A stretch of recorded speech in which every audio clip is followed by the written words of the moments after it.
Gracias. Entonces, como decía, es la primera vez que lo vamos a hacer. Es un espacio, entonces, que queremos abrirlo a una participación a gente más allá de la academia.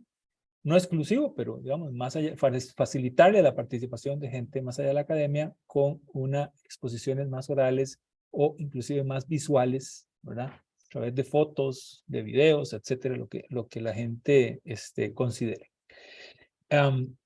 Por las, como averiguamos antes cuántos expositores habían, tenemos 2 en este momento, así que vamos a ver el orden de esos 2. Empezaríamos con Sandra, que nos va a hablar sobre su vivencia agroecológica llamada Huerta Urbana Agroecológica La Colina Tagua. Entonces, Sandra, en principio tienes 10 minutos, pero tranquila porque si no aparece más gente, podemos, podemos darte más tiempo y además el diálogo entre nosotros va a ser más interesante.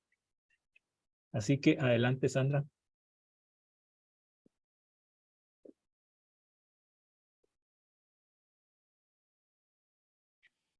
Bueno, muy buenas tardes para todos. Quisiera que me confirmaran si están viendo mi pantalla. Perfectamente, te vemos y te oímos. Sí, señora. Bueno, muchísimas gracias. Bueno, mi nombre es Sandra Mantilla. Yo pues soy de la ciudad de Bogotá, Colombia. Pues la vivencia agroecológica es acerca de la huerta urbana agroecológica La Colina Tagua. Yo pues de profesión soy trabajadora social, pero pues en el marco de un interés por el tema ambiental, por el tema de conservación y pues de tratar de llevar eso al urbano, pues se inició un proceso de formación que fue principalmente con niños en el año 2012, entonces, entre el año 2011 y 2012. Como resultado de ese proceso, pues se creó un colectivo ambiental que se llama Dejando Huella y también pues se logró la consecución de un proyecto con la alcaldía local, que pues es como la entidad que regula en diferentes zonas urbanas un grupo de barrios, por decirlo así. Entonces, en la alcaldía local se nos entregó un incentivo inicial por 5 millones de pesos en especie, con pues todos los insumos para poder construir la huerta La Colina Tagua. En ese momento, pues la huerta la construimos con los niños y con los jóvenes del barrio. Y pues lo que hicimos fue contactar una agrónoma que nos ayudó pues con todo el proceso porque pues ninguno tenía como el conocimiento previo frente al tema de una huerta que no se utilizaran ningún químico, que fue como el inicio o lo que quisimos en un inicio. Allí pues se hicieron siembras de frijol, de maíz, de papa, porque pues estamos ubicados en Bogotá, que es una zona, digamos, de clima frío, una zona alta, entonces pues se buscaron ese tipo de cultivos, siempre pues buscando la diversificación.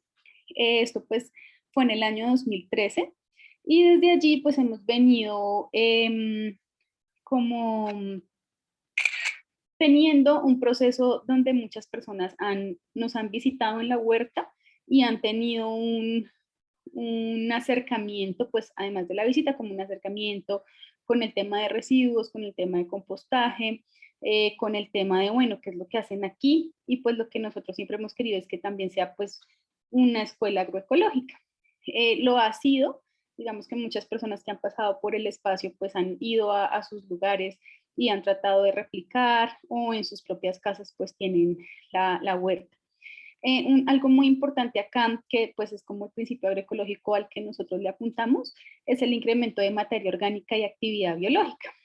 Entonces, pues resulta que esta zona, antes de decidir que allí fuera la huerta, esta zona pues era un lugar abandonado, lleno de escombros, de basuras, y no, pues nadie como que le prestaba atención.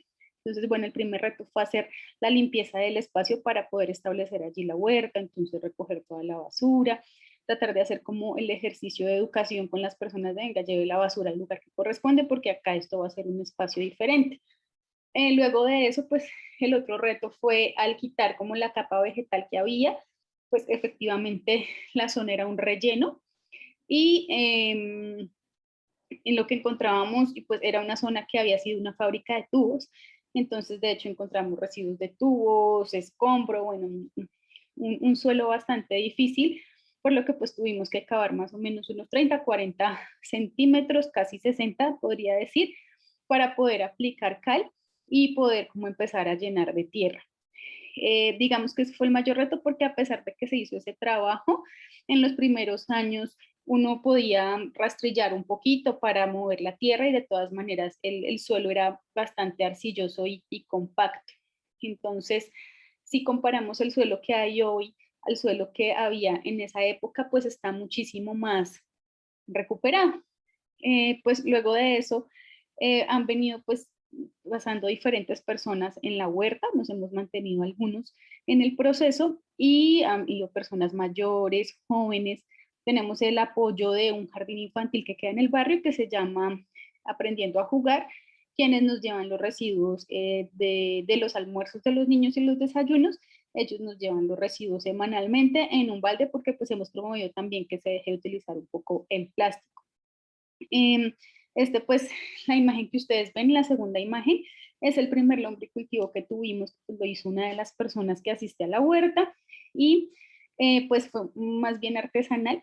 Ahorita pues al final si puedo les puedo mostrar una foto del último lombricultivo que logramos hacer, que pues recuperamos madera que la gente deja botada en las esquinas, en los lugares, incluso una estiva, y logramos hacer un cajón, digamos, con unas especificaciones más adecuadas para las lombrices, que es como nuestro objetivo, y es tener varios cajones de lombricultivo funcionando.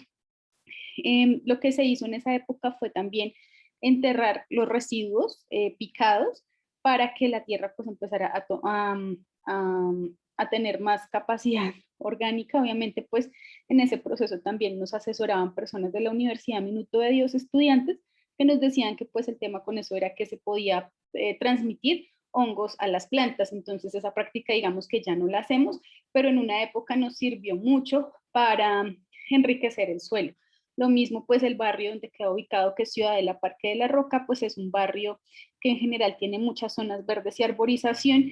Entonces, el Jardín Botánico, que es como la entidad que hace todo el tema, en algunos casos de podas o de talas, cuando ellos hacían eso, se llevaba ese material a la huerta, se picaba y se dejaba como en los espacios entre las camas de cultivo. Entonces, eso también nos ayuda a enriquecer el suelo, pero es algo que tampoco seguimos haciendo ahora, sino que tenemos una zona de compostaje donde llevamos todos esos residuos para que se procesen de mejor manera y de pronto si traen alguna carga de hongos o de bacterias que es normal, pues no la pasen directamente a los cultivos. Siempre hemos tenido pues diversidad de cultivos, digamos que hemos tenido calé, frijol, arveja, habas, papa criolla y papa, también papa nativa, papa sabanera. Todo pues ha sido llevado por las personas. En algunos momentos se han hecho compras de plántulas, que fue pues otro de los inconvenientes que tuvimos en un inicio por el tipo de suelo, y era que las semillas no prosperaban.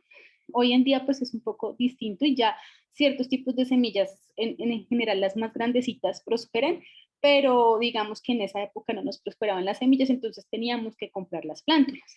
Entonces usualmente lo que hacemos ahora es que las mismas personas pues de lo que tienen en sus cocinas o muchas tienen una huerta familiar que nosotros en principio gestionamos con el Jardín Botánico y luego a través de un proyecto con otra entidad que se llama IDEPAC, entregamos unas materas grandes como huertas familiares y lo que hacemos es que de esas huertas pues algunas personas llevan las semillas o ya para sembrar y se siembra directamente en las camas de cultivo y pues hoy en día ya se nos da un poco más fácil.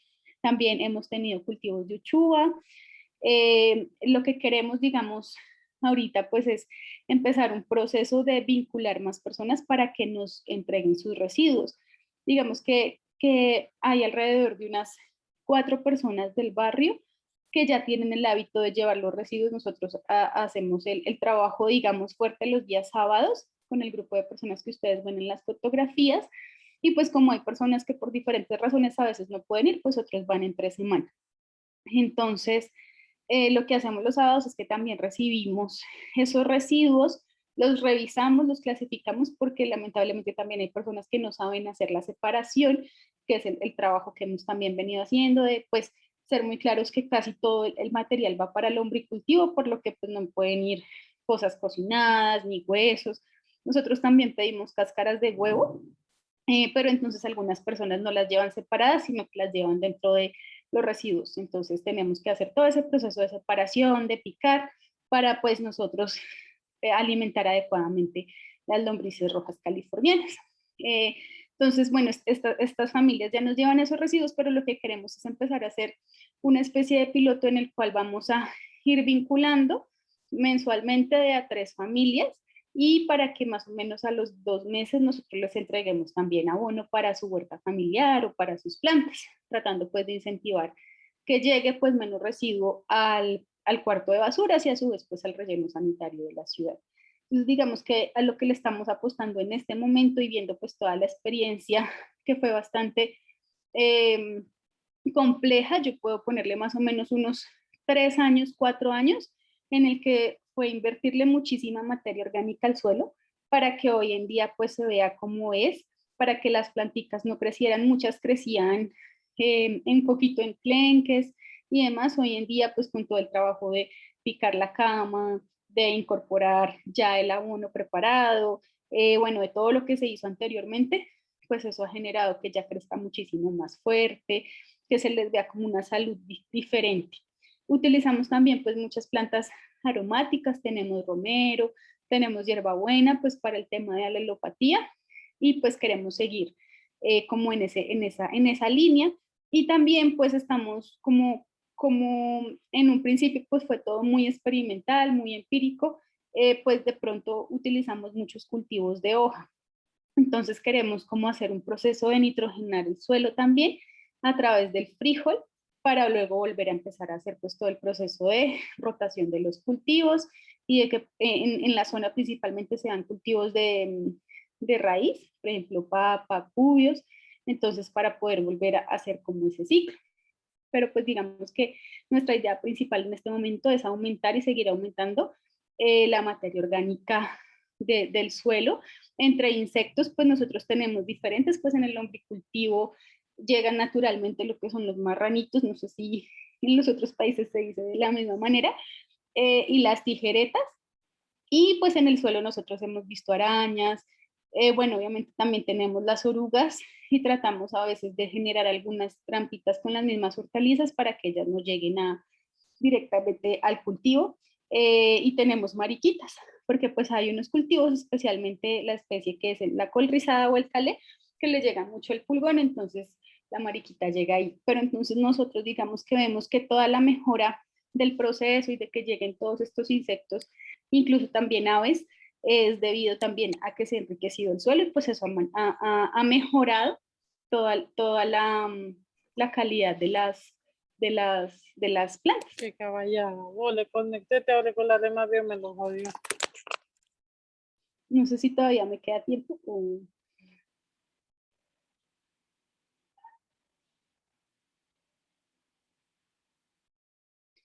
Don Guido, el micrófono está apagado. Gracias, Raquel. No, que te agradecemos montones, realmente. Empecé diciendo que dándote la palabra y éramos poquitos, pero en el transcurso de tu presentación ya incorporamos a 45 personas en esta mesa. Entonces, aprovechemos las presentaciones y luego abrimos a preguntas y a intercambio entre todas las personas, porque ya somos un grupito bastante numeroso. Agradecerles a todos y a todas realmente por estar acá, a Sandra por haber iniciado, era muy interesante la experiencia. Gracias. Sí, muy linda. Nada más hacer el comentario de que a veces cuando trabajamos principalmente con ya mujeres, digamos señoras de cierta edad, y los suelos son tan complicadillos, nosotros lo que hacemos es que construimos suelo hacia arriba. En lugar de que ellas escarben y aflojen el suelo, que es un trabajo rudo, hay la posibilidad de construir hacia arriba, pero eso ahora en el intercambio ahí podemos hablar más. Pero muy, muy bonita la experiencia, extraordinaria, y creo que el apoyo de la municipalidad, te entendí, ¿verdad? Es clave, ¿verdad? Es clave que los gobiernos locales, pues, se involucren, digamos, en este tipo de cosas. Entonces, extraordinaria, muchísimas gracias por la vivencia que nos has contado, que nos has compartido, y sigamos. Vamos a ver, aquí, ¿quién sigue? Pregunto, ¿ya llegó Arturo Torres?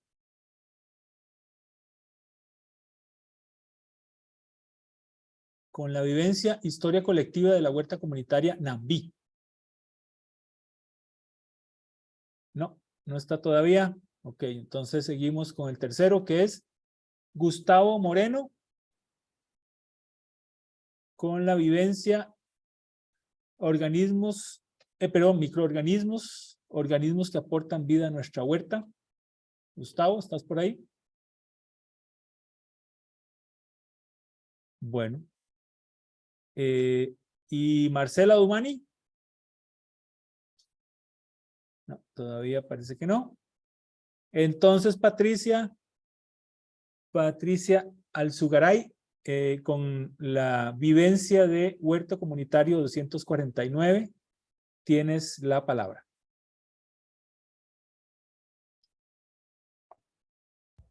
Hola, hola, buenas tardes. Mi nombre es Patricia Alzugaray, de Montevideo, Uruguay. Vengo a presentar nuestra vivencia agroecológica, Huerta Comunitaria 249, que surgió en una escuela pública, en una escuela Aprender, lo que se consideraba antes contexto crítico.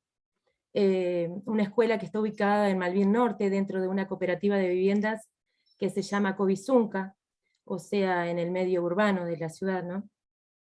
Este proyecto surgió como una estrategia pedagógica alternativa de atención a la diversidad durante la pandemia, en donde buscábamos involucrar a los niños en situación de mayor vulnerabilidad, niños que venían con fracaso escolar, niños marginados, niños que estaban desvinculados de la escuela.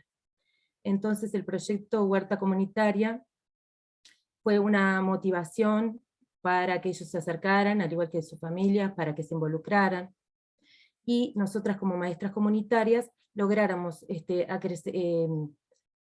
incluirlos, acrecentar sus aprendizajes en forma interdisciplinaria gracias a la huerta, y todo lo que implica, abarcando así todas las áreas de nuestro currículum, digamos.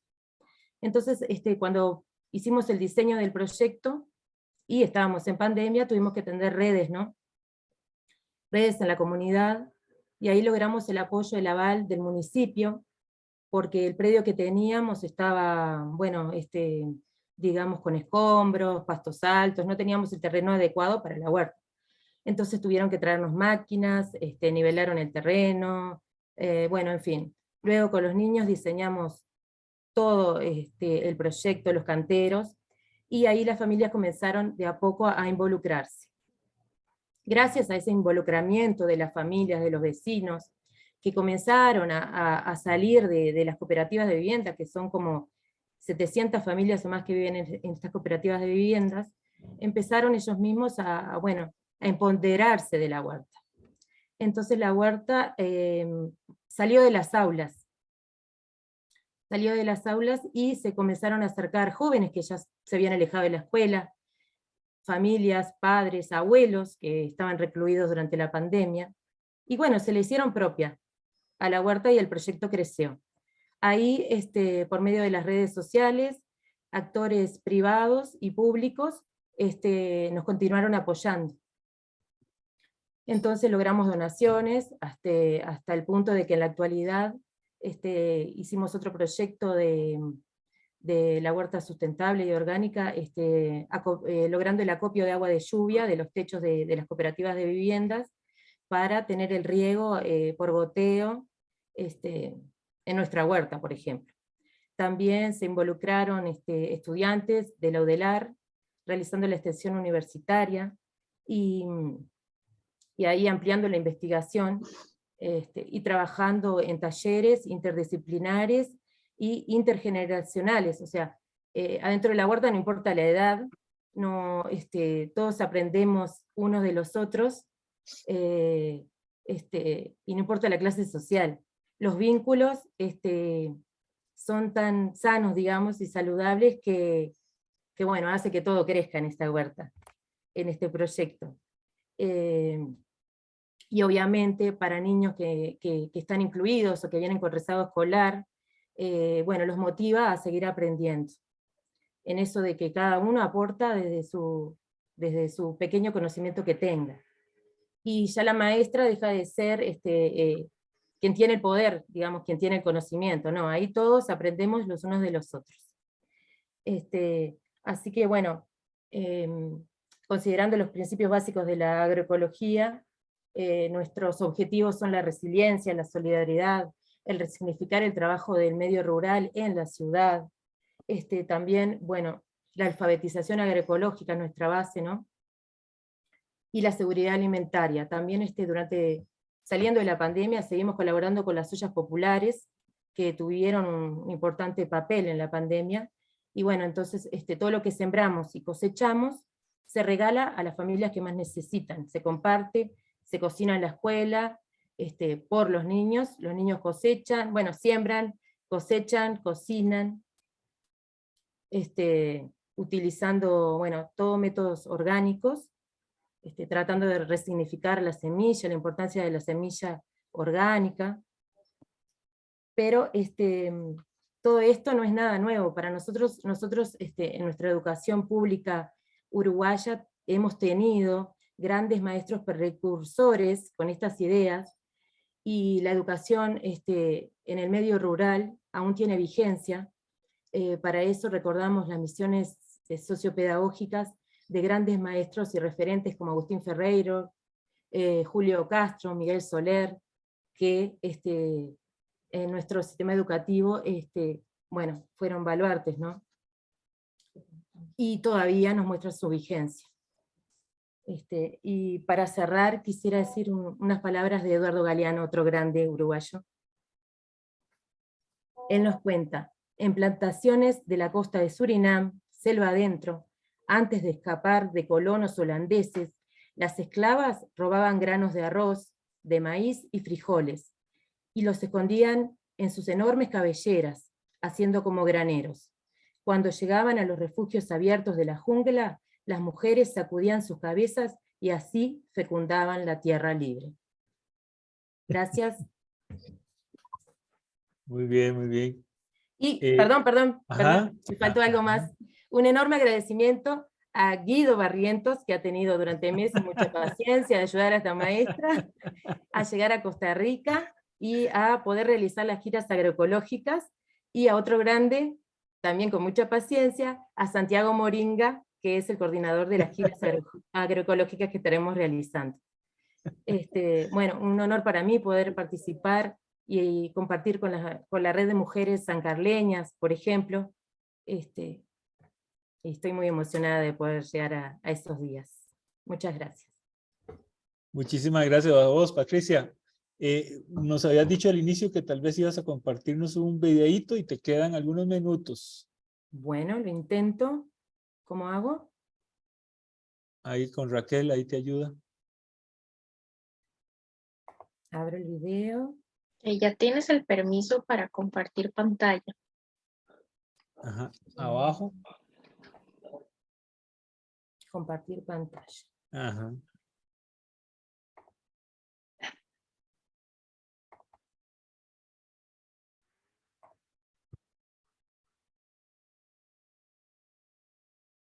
No tiene audio. Acá estamos afrontando todo, las palitas para que ellos arranquen un poco de pastito. Ahí, saludo para la maestra, ¿ven? Dejé a mis niños solos en Montevideo. Hola,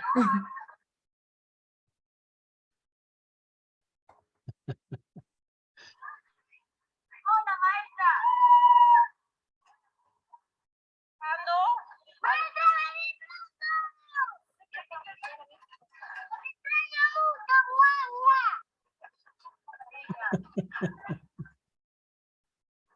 Acá con el abuelo está haciendo el másico para los niños que van a venir ahora. Vamos, ya hizo para la carretilla para que no se caigan. Y ahí están llegando, justito. Ahí están llegando. Estamos esperando. Saludos para la maestra. ¡Ah, te amo! ¡Te extraño,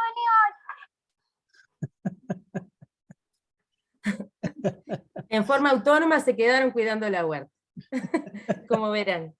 Eso es nuestro granito, nuestro aporte, ¿no? De que ellos logren autonomía y que la huerta sea de ellos y de sus familias. Eso es lo que te hace como docente tener la mayor satisfacción, ¿no? No tiene precio eso.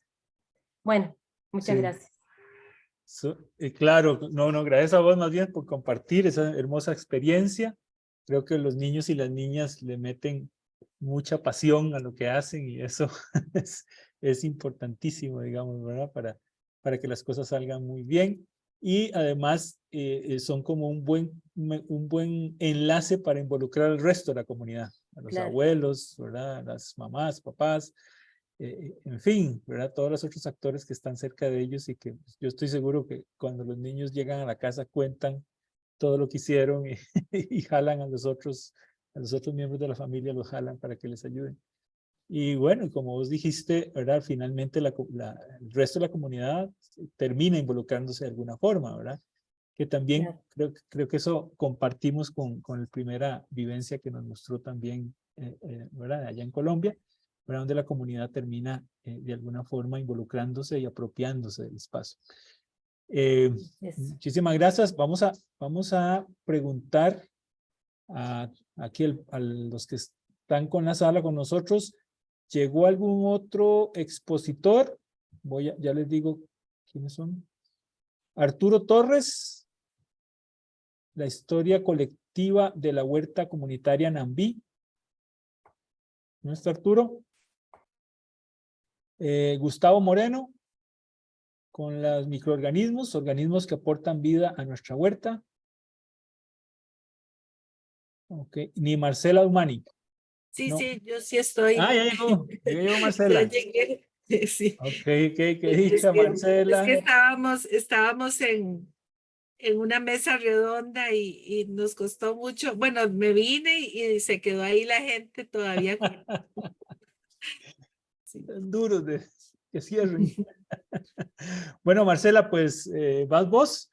Y después de vos ya abriríamos a preguntas, comentarios, ¿verdad? Opiniones de todos los que estamos en la mesa, perdón, en la sala, disculpen, para que intercambiemos. Pero entonces tienes la palabra, Marcela. Sí, gracias. Bueno, además me agradezco también mucho la presencia del grupo de nutrición, ¿verdad? De estudiantes de nutrición que están aquí incorporadas ahora. Bueno, en realidad la vivencia que yo quería exponer tiene que ver con una valoración, sí valoración como apreciación, porque a veces cuando uno tiene las cosas como más desde su cotidianidad, como que las da por sentado, ¿verdad? Como que no racionaliza tanto. Y resulta que cuando vino la pandemia, nosotros, mi familia y yo vivimos en un espacio en Barrio Luján, que es un barrio urbano, desde hace más de 100 años, ¿verdad? Resulta que la familia nuclear que se vino a vivir aquí a este barrio de San José venía de Paraíso de Cartago. Y en aquel entonces, el presidente entonces ofreció como unas oportunidades para poblar más San José. Y entonces se vinieron mis bisabuelos, mis tatarabuelos eran, mis tatarabuelos. Y la cosa es que se vinieron y ellos tenían varios hijos y vinieron a construir aquí varias de las casas porque ellos eran constructores, entonces construyeron varias casas donde se instalaron varios núcleos familiares, hermanos de mi bisabuelo materno. Y la cosa es que entonces, cuando yo nací, ya un tiempo después de que mi familia había venido a vivir aquí y todas las cosas, fíjense que yo crecí en un lugar lleno de vegetación. Había ciertamente muchos cafetales aquí al frente de mi casa. Había potreros, todavía no estaba construida la calle, la pista que va desde Zapote a Plaza Víquez, no estaba construida, ¿verdad? Era de barro. Yo recuerdo cuando empezaron a abrir esa calle, que era, nos íbamos los chiquillos corriendo a coger arcilla para hacer ollitas de arcilla, ¿verdad? Teníamos aquí un río, el río Ocloro, que es un río que nace por allá por Plaza del Sol. El río Ocloro tiene su origen ahí, como por donde está el Colegio de Ingenieros y Arquitectos. Ahí está el nacimiento del río Ocloro. Y cuando yo era pequeña, ese río, pues nosotros íbamos y cogíamos todavía. Habían guppies o lominas que podía uno coger ahí en ese río, pero mi abuelita me cuenta que ella se iba inclusive descalza, ¿verdad? Hasta la orilla del río y ahí se bañaban. Entonces, lo que quiero decir es que, digamos, en las vivencias familiares, guardamos también una memoria de cómo era el lugar donde vivimos, ¿verdad? Porque todavía vivimos aquí. Las casas han ido cambiando algunas, ¿verdad? O se han ido construyendo porque en aquel entonces se tuvo acceso a tener un terreno grande donde hemos podido ir construyendo otras casas. Pero el mismo espacio donde yo vivo ahora, si bien conserva muchas cosas, pues también ha cambiado porque cuando yo era pequeña, no había cercas entre los vecinos, nos pasábamos los chiquillos de un lado a otro, íbamos a comer a donde las vecinas que nos chineaban o cuando teníamos sed llegábamos donde la vecina a tomarnos un fresco o cuando olíamos que estaban haciendo pan, ahí llegábamos también. Y los chiquillos éramos un montón, ¿verdad? Como 35, la barrilla mía éramos como 35 y nos pasábamos jugando todo el tiempo. Bueno, las cosas han ido variando, pero entonces cuando empieza el proceso de la pandemia, vieran que nosotros realmente empezamos a valorar el tesoro que teníamos como familia, ¿verdad? Porque nos poníamos a pensar qué fuerte debe ser vivir el proceso de la pandemia en un lugar pequeñito y encerrado, porque nosotros teníamos realmente un privilegio, que es vivir en un espacio donde hay vegetación, donde uno sale, respira el aire fresco, todavía fresco, ¿verdad? Pero nosotros constituimos, si nos vemos en el Google Earth, ¿verdad? Donde se puede ver uno como desde arriba, uno ve este espacio de las casas nuestras y es el único parchoncito verde que hay en toda la manzana, ¿verdad? Después de que conocimos esto como fue, así es que esto me llevó también a reflexionar mucho sobre esta barbaridad de pérdida de la biodiversidad en los espacios urbanos, ¿verdad? Entonces, bueno, quiero compartirles un pequeño video que preparé para poder mostrar, ¿verdad? Este pequeño espacio y cómo nosotros también como familia hemos hecho un esfuerzo de conservación y de aprovechamiento, y como también el hecho de ir uno entendiendo más esta importancia de la biodiversidad, de los espacios más naturales, de lo que uno pueda aportar también, permitiendo aprovechar, digamos, un espacio así, con ese grado de conservación que hemos logrado tener, pero que ha sido realmente muy interesante observarlo desde esa perspectiva que, bueno, que les voy a presentar aquí.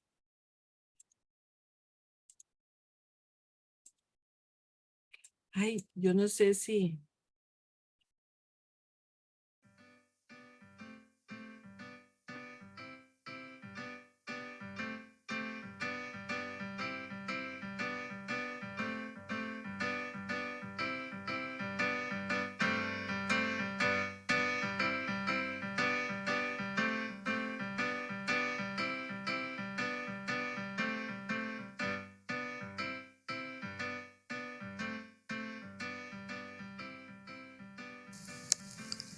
Disponer de un espacio así de grande en pleno San José es todo un privilegio.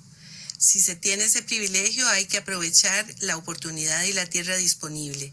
Esta familia, por ejemplo, en esta esquina de la entrada tiene limones, higos, moras de morera, ñampí, hierba lechera, nopal, y en orillas y maceteras tienen frijoles para vainicas, pitayas en la cerca vecinal y hierbabuena. Se observa también una variedad de árboles frutales que, además de dar alimentos para la familia, son aprovechados por la fauna urbana. Por ejemplo, el mango criollo, cuyos frutos también aprovechan las ardillas y los pericos, aguacate, pitanga, guayabitas del Perú.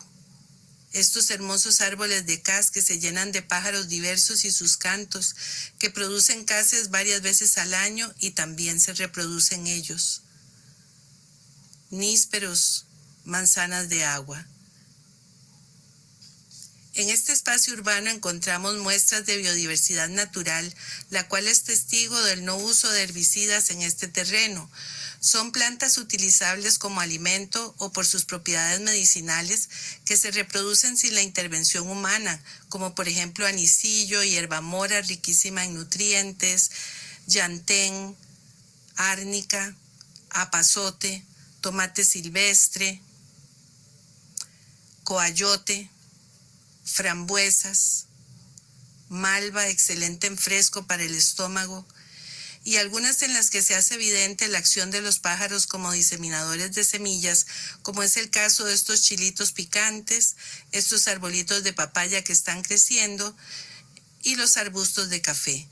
También encontramos diversidad cultivada que se suma a la diversidad natural, como es el caso, por ejemplo, del orégano, juanilama, planta de insulina, estragón, chile picante, chile dulce, salvia, menta, perejil italiano, culantro coyote, jengibre, orégano extranjero, romero, sábila sembrada en suelo y en maceta también, chayotes y camote.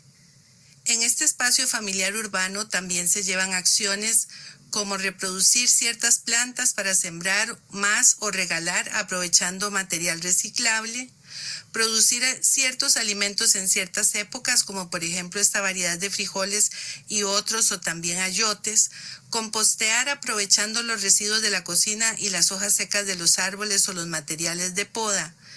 La biodiversidad en este espacio genera además un ambiente agradable, fresco, acogedor, que contribuye al gozo, el bienestar y la salud mental de la familia. Esta familia se siente muy satisfecha de conservar y proteger un pequeño pulmón en San José.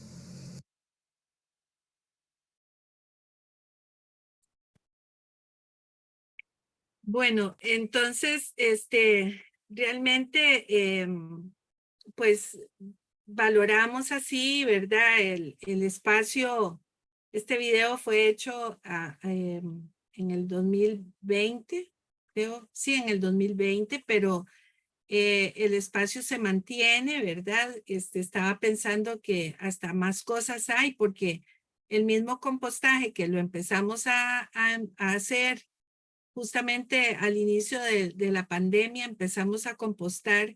Entonces, el uso del compost también ha aumentado la biodiversidad, porque, porque resulta que ahí van semillas, entonces han crecido uchuvas y naranjillas y otro montón de cosas más. Y ahorita estamos también tratando de cultivar más vegetales en pequeños espacios, ¿verdad? De tal manera que pues nos ponemos a pensar en todo lo que se pierde cuando se piensa el desarrollo urbano lleno de cemento.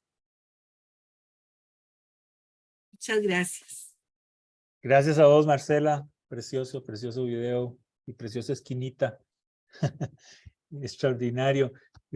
¿Cuánta variedad hay ahí? Yo me puse a contar así rápidamente. Cuando ibas mencionando, yo dije, ah, sí, aquí hay más de 100 especies ahí. Aprovechables, más las ornamentales, ¿verdad? Sí.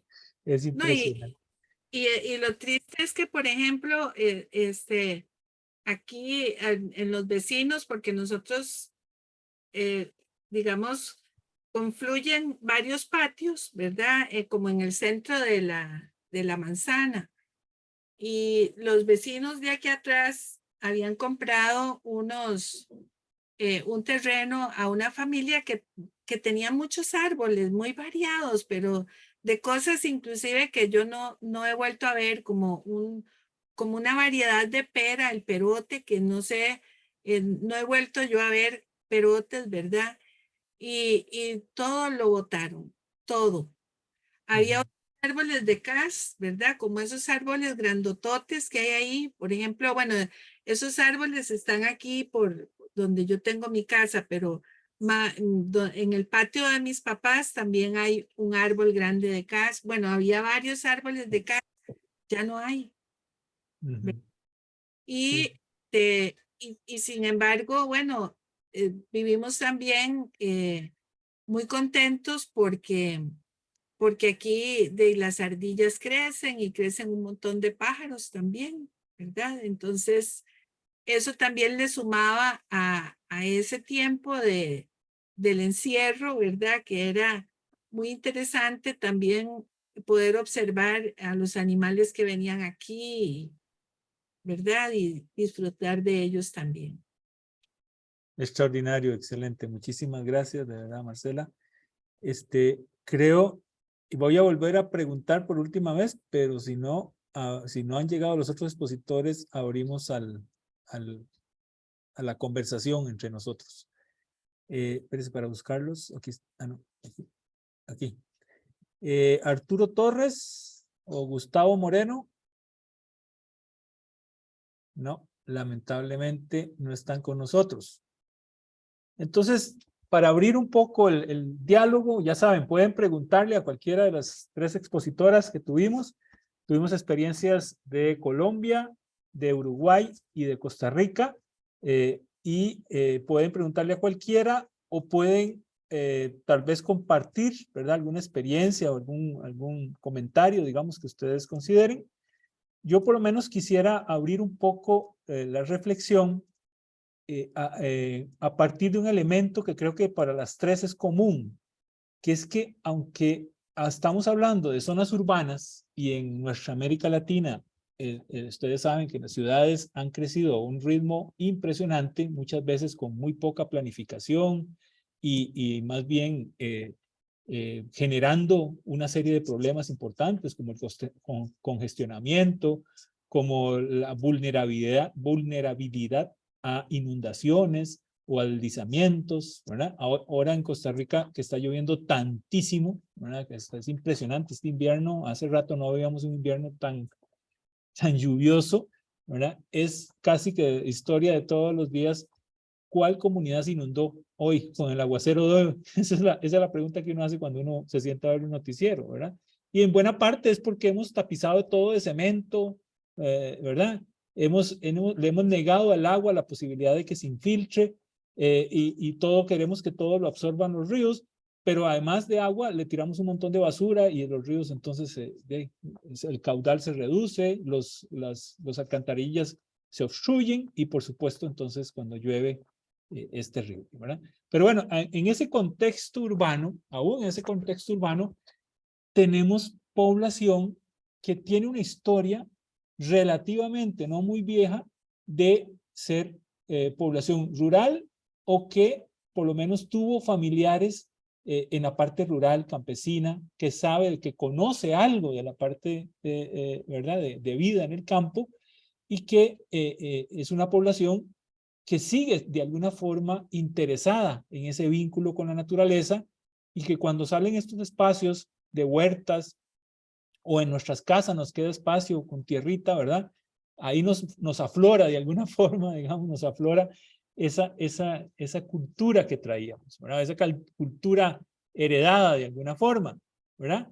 Pero con la ciudad muchas veces esa cultura se nos diluye o inclusive la perdemos.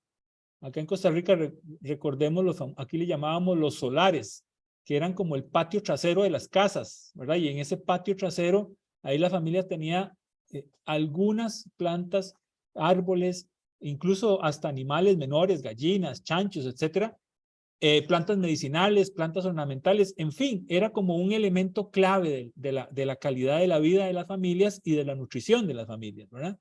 Pero con la descripción que nos hace Marcela, mucha gente de ahí se mete tanto en la ciudad que se le olvida, ¿verdad? esa relación y se pierde mucho de la biodiversidad.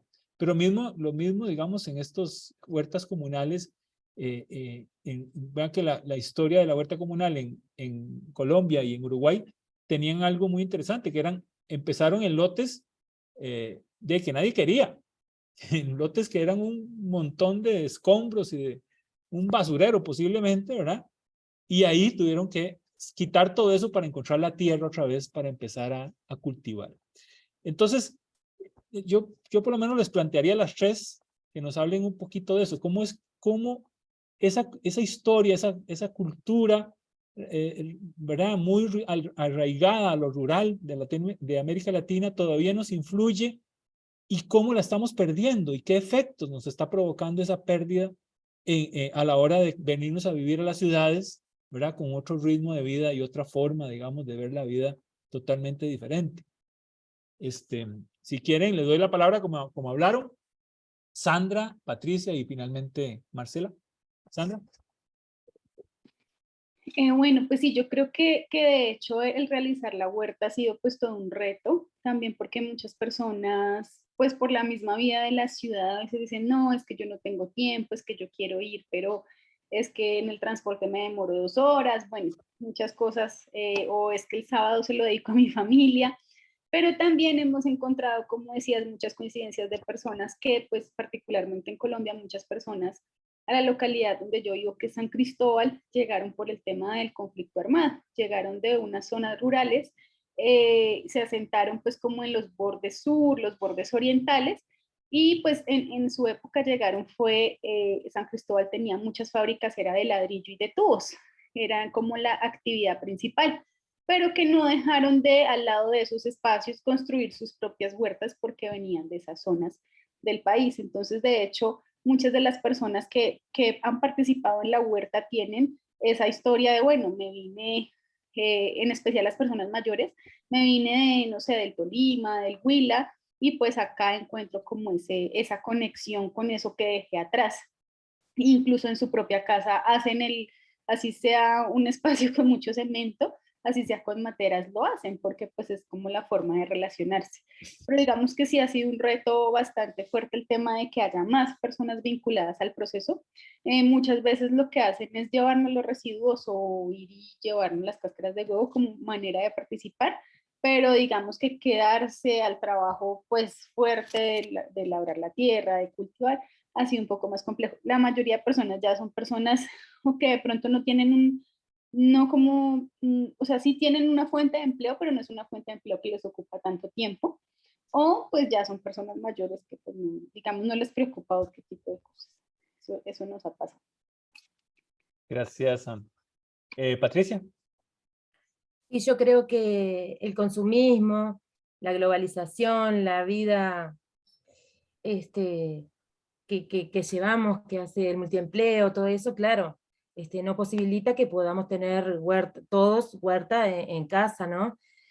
Pero bueno, pienso que está todo en la alfabetización en agroecología, en que si nosotros educamos a los niños y despertamos el bichito de la curiosidad y los niños desde la huerta comienzan a probar y diferencian comer algo de la huerta, bueno, ven todo el proceso, ¿no? Desde la semilla hasta la cosecha, empiezan a probar, a degustar, a aprender a comer. Nosotros les estamos enseñando a comer verduras que muchas veces en la casa no tienen la posibilidad de comer. Por ejemplo, nos pasó con el rabanito, ¿no? Con los rabanitos, que querían, le hice probar los rabanitos, a todos les picaban la lengua. Bueno, entonces dijimos, bueno, vamos a investigar por qué si comemos el rabanito así como está, nos pica la lengua. Bueno, empezaron a investigar la parte química, la parte de biología, y ya esa motivación hace que la lleven a sus hogares, y que después se quieran llevar una semilla, y que digan, bueno, ya sé que vivo en apartamento, no voy a poder hacer un cantero grande, pero puedo intentarlo en una maceta. Y es así, me parece, es despertar ese bichito, que hace que después en la familia se involucren y quieran probar esa diferencia, ¿no? De cultivar su alimento. Sí que nos queda mucho camino por andar, pero bueno, es un proceso, es de a poco, y tenemos que intentarlo, porque sí, y el compartir la cosecha, y cocinar eso que podemos, que sale de nuestra huerta, que ellos lo puedan vivenciar, es todo, ¿no? Es la base para que cuando sean grandes lo sigan reproduciendo. Cuesta, sí, cuesta mucho, cuesta involucrar a los adultos. Nos cuesta, así en las jornadas de trabajo, cuando invitamos a las familias, nos cuesta, pero está, insistiendo, mostrándole a la gente que bueno, que con esfuerzo se puede, cada vez la gente va tomando confianza y se acerca. Porque a quien no le gusta comer algo rico y sano. Claro, muchas veces es muy fácil ir a comprarlo al supermercado, pero igual no tiene el mismo sabor que producido en la huerta. Así que estamos en ese camino. Eso que señalas es una parte fundamental. La gente realmente ya no sabe a qué sabe un tomate, por ejemplo. Sí. ¿Verdad? ¿Por qué? Porque bien, los tomates ahora son inflados, ¿verdad? Son una cosa muy grande, pero sin sabor. Te prueba un tomate producido orgánico y realmente ahí recuerda lo que era un tomate. Entonces es una forma, sí, aunque sea en una maceta, como usted dice, es una forma otra vez de recontactarse con la naturaleza, ¿verdad? Y eso yo creo que es muy apreciado por la gente, aunque la vida moderna en ciudades, la exigencia del trabajo, de cumplir un horario, el estrés de transportarnos en la ciudad, o sea, hay miles de cosas que nos aleja de eso. Pero bueno, creo que usted, Patricia, fue muy clara de decir, es un esfuerzo que hay que hacer porque vale la pena, ¿verdad? El resultado, no solo con los niños, sino a través de ellos, a toda la familia, exactamente. Con los abuelos que se han acercado a la huerta, vemos a veces adultos mayores, más de 60 y 70 años, y yo les digo a algunos abuelos, ay, no pueden estar tantas horas, vayan, no puede ser que estén tantas horas ayudándonos en la huerta, invierno, verano, y ellos nos dicen, Patricia, déjame, que es mi terapia. Ajá, claro, nosotros en la escuela vemos que tenemos abuelos referentes, claro, que a veces tienen hijos en situación de enfermedades o algo, y esos abuelos han tomado un papel importante en la familia, siendo padre y madre a la vez. Entonces, volver a acercarse a la escuela y sentirse, digamos, útil de nuevo, para ellos es muy importante. Y también nos pasa que con los niños que toman medicación, niños que tienen desajustes conductuales, en la clase, al trabajar en la huerta, en contacto con la tierra, tocar las manos en la tierra, y a veces en el verano hasta nos descalzamos cuando estamos en la huerta, es toda una energía, es mágico. Adentro de la huerta no tenemos problemas de conducta. De verdad que sí, es transformadora, en serio. Excelente, excelente, qué bueno, qué interesante. Marce, ¿quieres agregar Sí, algo? yo estaba pensando que, digamos, en el caso mío, creo que ha sido fundamental para nosotros como la convicción familiar, ¿verdad? Porque, digamos, cuando yo observo también a la, porque aquí nos hemos desarrollado, yo me he mantenido aquí, pero hay, por ejemplo, mis tíos, los hermanos de mami, se han ido a vivir a otros lugares, pero ¿qué han hecho ellos? Reproducir lo que hemos vivido aquí. O sea, todos buscaron la posibilidad de tener un espacio abierto, grande, cultivan, hacen compostaje, ¿verdad? Mi hermano, a pesar de que está en una casa aquí muy integrada también en la ciudad, en su patio tiene árboles, tiene mata de ayote, tiene, ¿verdad?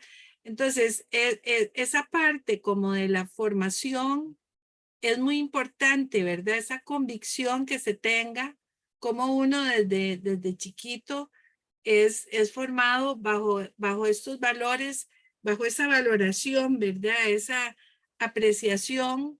Además, hasta incluye la parte estética, porque para mí es 1000 veces más lindo una planta que no sé, que alguna pared o alguna cuestión de cemento, ¿verdad? Que muchas veces esas cosas son valoradas como estéticamente mejor, ¿verdad?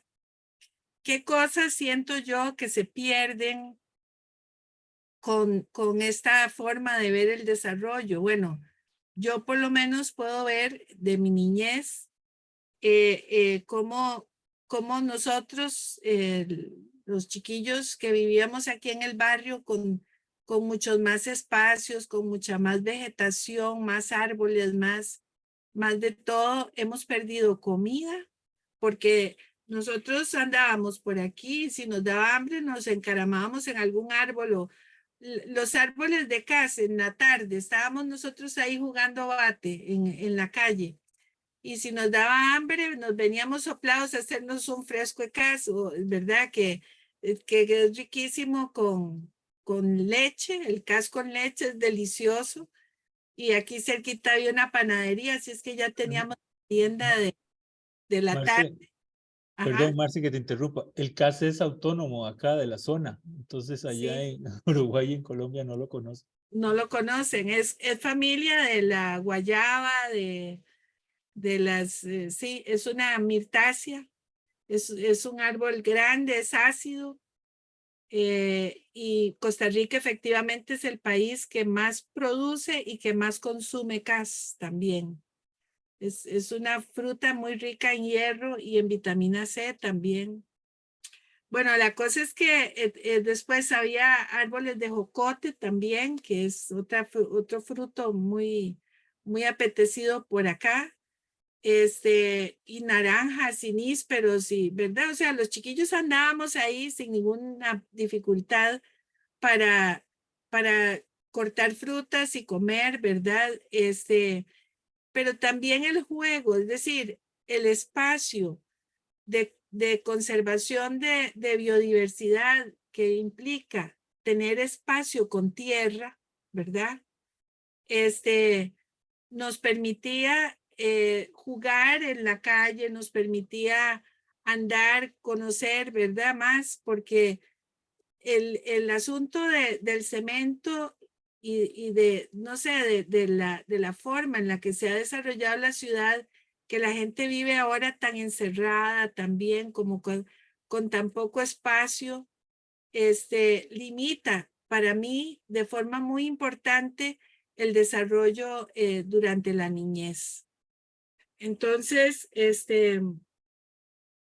creo que, bueno, esas cosas. Y luego también otra cosa que he observado es que, bueno, para mí es un pleito con los jardineros que vienen, porque resulta que se ha ido perdiendo también los jardineros que vienen, que son de origen campesino, ¿verdad? Se han ido perdiendo, porque antes había jardineros que hacían la chapia a mano y deshiervaban a mano y sabían de qué se trataban esas hierbas y las dejaban, ¿verdad? O por lo menos preguntaban. Pero ahora vienen con motoguadaña, digo yo, pero qué horror, o sea, tampoco es que este sea un espacio tan enorme como para poder venir con una motoguadaña y con esas sopladoras, ¿verdad? Y entonces cortan todo.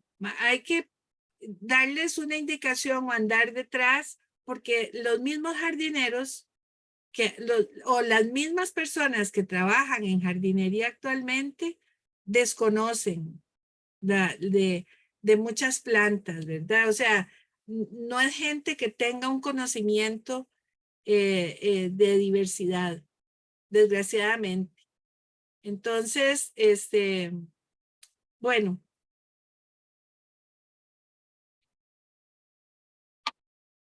Gracias, Marce. Bueno, escuchemos comentarios, preguntas de todas las personas que estaban aquí en la sala. Si alguno quiere contribuir con alguna opinión o hacer una pregunta, Sí, don bienvenido. Guido. Ah, bueno. Perfecto. Arturo. Ah, perdón,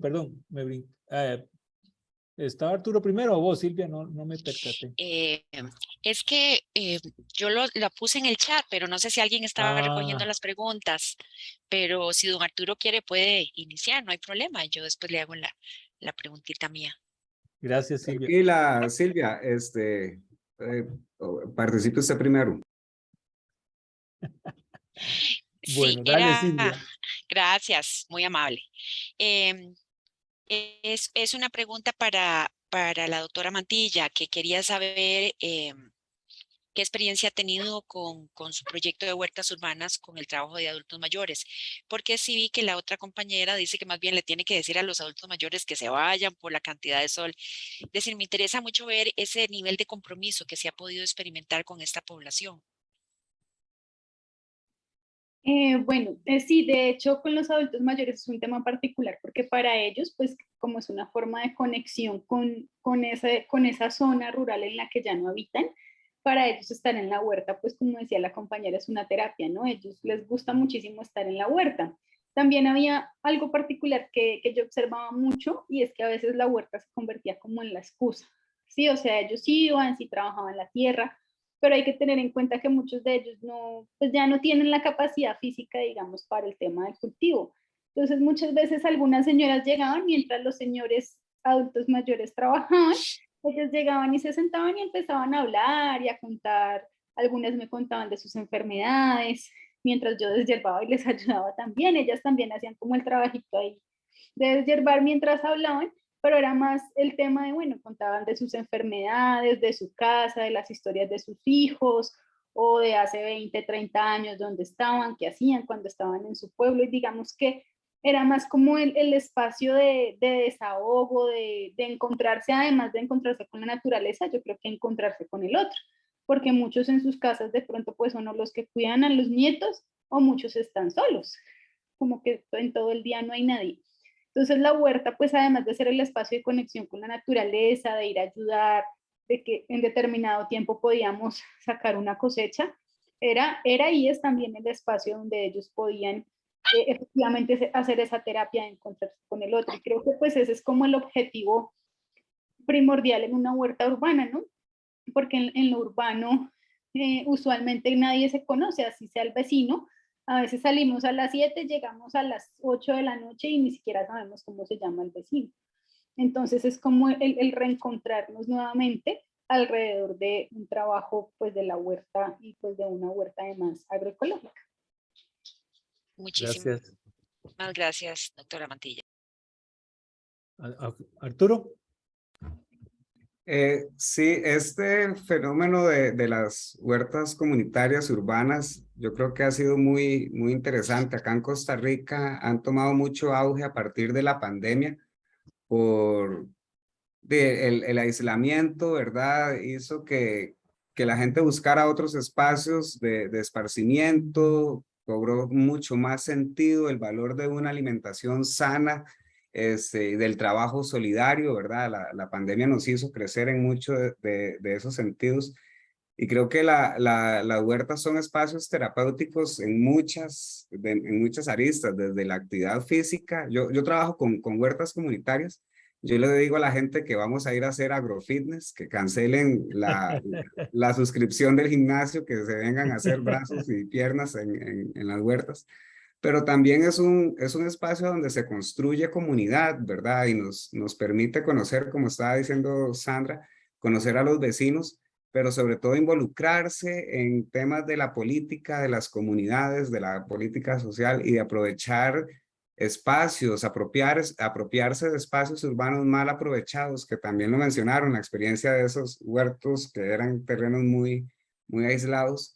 Y también, como mencionaron, terapia conductual, ¿verdad? Para chicos, chicas, pequeños, personas con alguna condición limitante en movilidad, temas conductuales también. Y para adultos mayores, digamos, cuando trabajamos entre semana, es más bien el poco espacio que tienen de tiempo para recibir sol, para hacer un poquito de ejercicio y obviamente y agacharse y ciertas cosas es más complicado, pero para eso se diseñan espacios específicos para diferentes poblaciones. Me encanta lo que han hecho, me encanta que cada vez la gente que vivimos en las ciudades estemos más involucrados en este tema y creo que es una forma inicial para educar sobre ecología, que antes en el foro que estábamos con doña Marcela hablábamos de la importancia de cómo educar a los consumidores hacia buscar productos más sanos, ¿verdad? Y no solo alimentarnos nosotros, sino exigir en los comercios productos más amigables con el ambiente. Y yo creo que estos espacios es un excelente foco de educación social para que cambiemos un poco lo perverso del mercado agrícola. Entonces, ese era mi comentario. Muchas gracias, Arturo.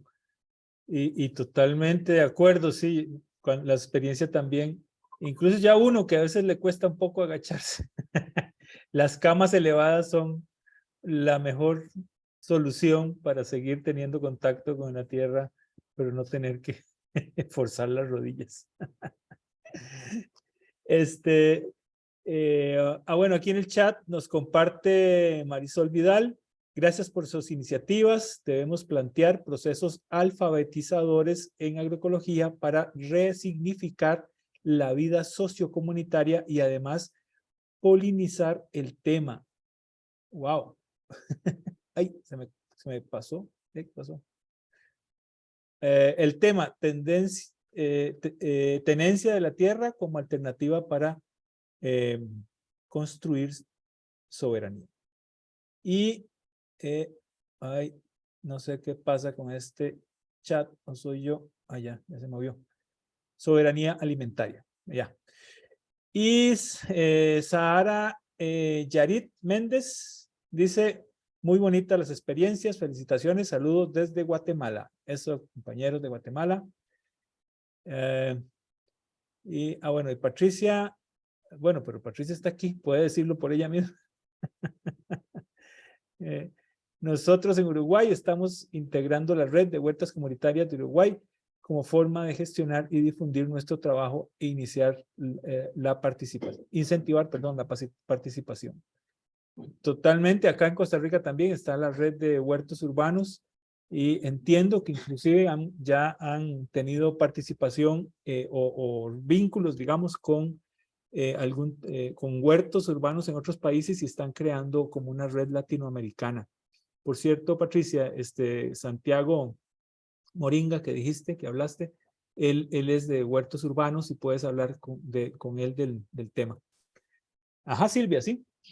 Sí, a propósito, don Guido, mañana tendremos la participación de don Francisco Escobar de la Red Latinoamericana de Huertos Urbanos desde Ecuador en la mesa redonda, la número 12 a las 9:30, porque es sobre agricultura urbana.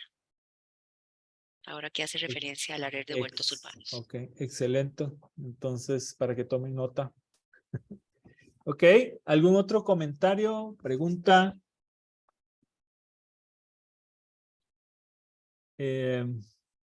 Si no,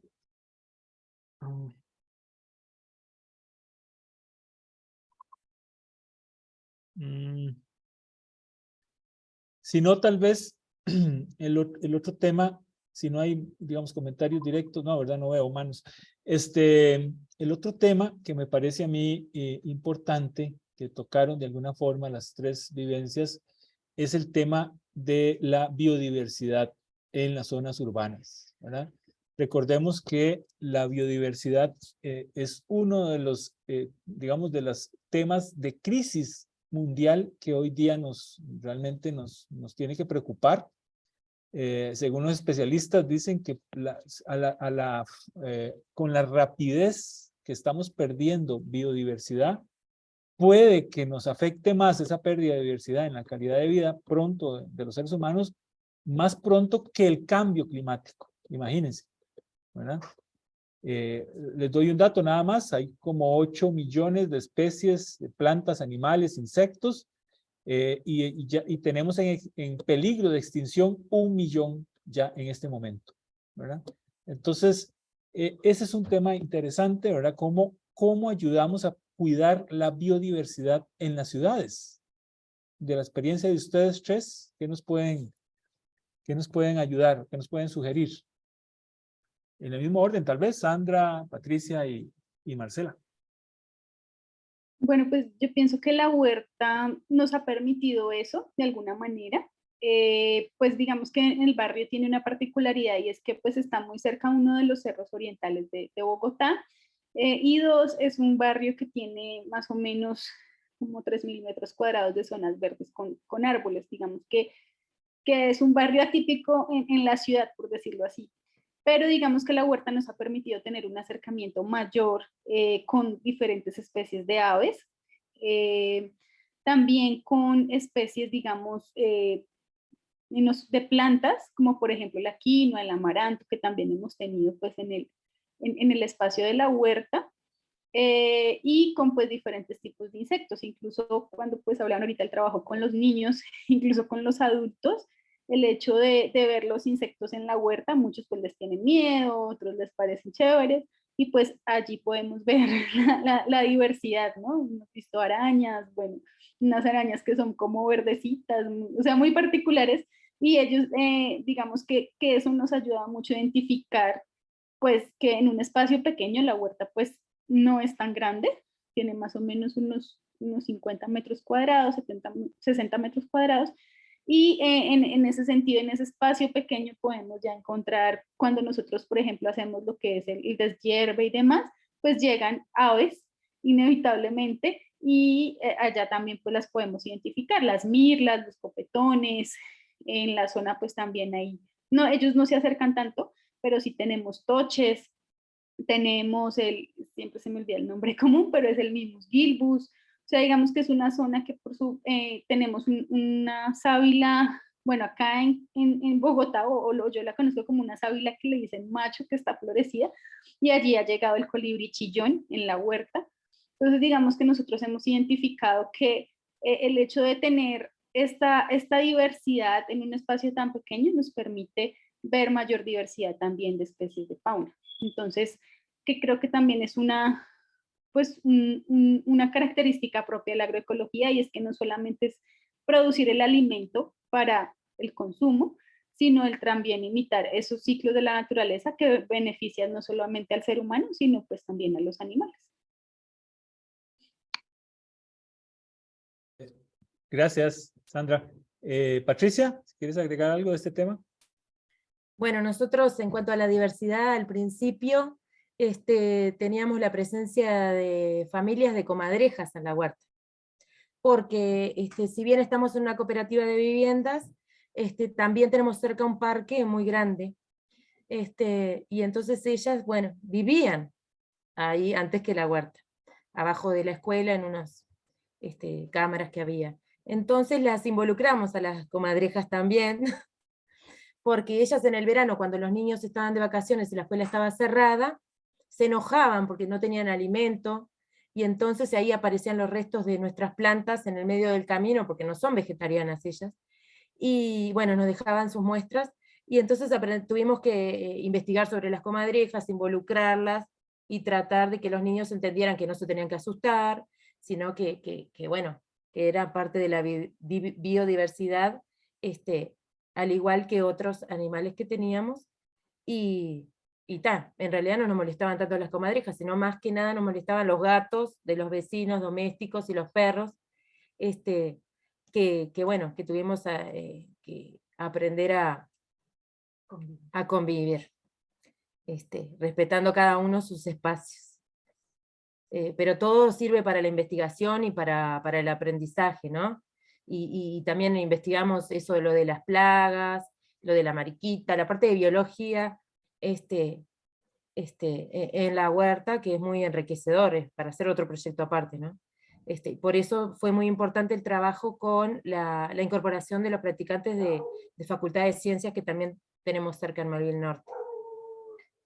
Porque como dije antes, la maestra, solo sé que no sé nada, estoy aprendiendo también. Así que, mucho para aprender. Lo de la compostera, las lombrices, mucho aprendizaje que sale de la huerta, ¿no? Y más para la población de niños que bueno, que no está, que es urbana, que no viene del medio rural. Estamos en eso. Ok, muy bien. Sí, no, tiene usted toda la razón, es un medio muy educativo realmente, porque hay que enfrentar y resolver problemas que aparecerán en la huerta, ¿verdad? Y para eso se necesita información, entonces se necesita investigar, conocer un poco, ¿verdad? Para poder resolverlos. Muy bonito, esa experiencia está muy interesante. Marce, ¿querías agregar algo de esta parte? Sí, bueno, yo digo que digamos aquí donde nosotros vivimos ha sido también un poquito como nuestra familia ha hecho un poquito de resistencia, ¿verdad? A esa pérdida, por lo menos en el espacio nuestro, ¿verdad? Pero estaba pensando como acciones colectivas que, por ejemplo, bueno, en algún momento cuando mi barrio era armónico, ¿verdad? O por lo menos más armónico, nos organizamos y se hizo ahí como un triangulito en un espacio y se sembraron árboles y se sembró matas, ¿verdad? O sea que perfectamente dentro de las acciones que tengan colectivos u organizaciones comunitarias, uno de los objetivos podría ser esta recuperación de biodiversidad, ¿verdad? Porque, digamos, podría haber, yo considero que este espacio donde nosotros estamos, vivimos, es un poquito reservorio dentro de lo posible, ¿verdad? De algunas cosas, porque ya les contaba, por ejemplo, nosotros aquí crecen matitas que uno no sembró, ¿verdad? Y ahí siguen creciendo y se reproducen todo el tiempo, pero el problema es que de ahí hemos aguantado que corten el montón de árboles, que maten a animales que están en los alrededores, ¿verdad? O que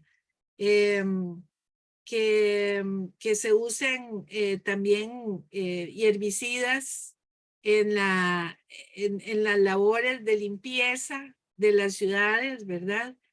Y el problema es que creo que no hemos comprendido que una de las cosas que podemos hacer en colectivo es justamente pensar en el ambiente desde el ámbito urbano.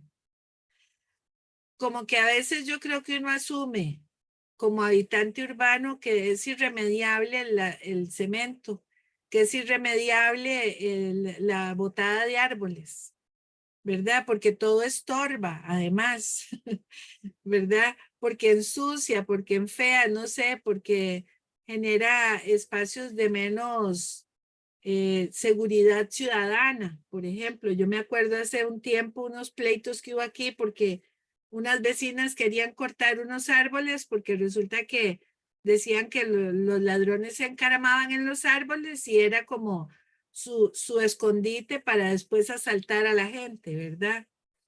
Entonces, creo que eso sería como una cosa importante que podríamos hacer, incorporar dentro de los colectivos, porque ahí los barrios están de alguna manera organizados, pero el tema ¿verdad?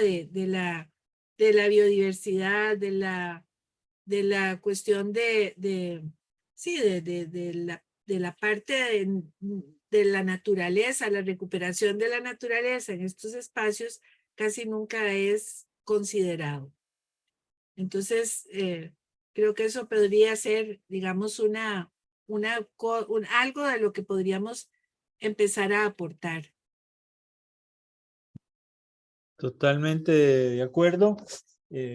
Creo que hay que hacer conciencia, ¿no?, en la población de que aunque vivamos en las ciudades, seguimos siendo totalmente dependientes de los recursos naturales y que conocerlos, tocarlos, trabajar con ellos, cuidarlos, etcétera, es parte de nuestra naturaleza como seres humanos, ¿verdad? Y ahí por eso es tan importante el tema de la reconexión con la naturaleza, ¿verdad? Para efectivamente revalorar eso, ¿verdad?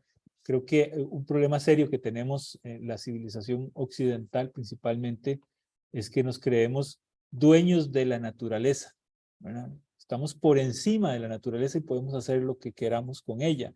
Y estamos tristemente, ¿verdad?, aprendiendo duro la lección de que no, que la naturaleza, somos parte de ella, somos un hilo dentro de esa enorme red de la vida que tiene el planeta Tierra, y que si alteramos esa red, como la estamos haciendo con una enorme actividad humana por todo lo ancho y lo largo del planeta Tierra, pero con modelos equivocados, ¿verdad? Efectivamente alteramos esa red y los perjudicados somos nosotros, ¿verdad? Por más que algunos países y agencias espaciales están buscando otro planeta, una opción B, yo creo que no es muy realista, ¿verdad? Poner las esperanzas en eso. Creo que es mejor cimentar, digamos, dónde estamos y ser responsables, porque de qué nos sirve, ¿verdad?, irnos a otro planeta si vamos a hacer lo mismo, de no tener un futuro por ahí. Entonces, efectivamente, ¿verdad?, creo que en las ciudades tenemos también muchísimo que trabajar y que hacer con la conciencia ambiental, con la solidaridad, con el trabajo juntos, ¿verdad? Con, digámosle así, en términos generales, con una vida política, entendido política no como tema partidario, sino como trabajar por el bien común, ¿verdad? Trabajar por el bien común, y un elemento central es, bueno, ese bien común empieza con cosas tan básicas como una buena alimentación, como agua potable, o sea, cosas basiquísimas, y que debemos de velar porque eso esté lo más cerca posible de nuestras casas, ¿verdad? En ese tanto vamos a sentirnos seguros. O sea, yo participo en otra filosofía que le llaman permacultura, y uno de los promotores de la permacultura, Bill Mollison, decía, la única forma de que usted de verdad se sienta seguro es cuando usted se asome por la ventana de su cocina, vea su comida crecer en el patio y a sus amigos cerca. Y yo creo que tiene toda la razón. Y hay que procurar eso, ¿verdad? Incluso en la ciudad hay que procurar buscar eso. Bueno, hemos llegado al final. Pronto va a empezar la asamblea de SOCLA, entonces tenemos que irnos incorporando en otra sala. Agradecerles profundamente a las 3 expositoras y a todas las personas que nos acompañaron en esta sala. Ya estamos cerrando hoy el segundo día del Congreso. mañana queda el tercero y último día y ojalá que todos y todas podamos seguir participando en las diversas actividades para seguir intercambiando, aprendiendo y enriquecernos todos como personas. Entonces, muchas gracias, hasta luego, nos vemos. Muchas gracias. Adiós, gracias. Perdón, Raquel, ¿usted nos podría ayudar? Si todos prenden la camarita y que Raquel nos ayude con una foto. Claro que sí. Ajá. Puede ser. Todos y todas, por favor, prendan la cámara y digan chis. Y abran los micrófonos y digan algo, no hay problema, ya estamos fuera del libreto. Digan Bieldo. Eso. ¿Qué pasa con los que no prenden la cámara? A ver. Son infiltrados.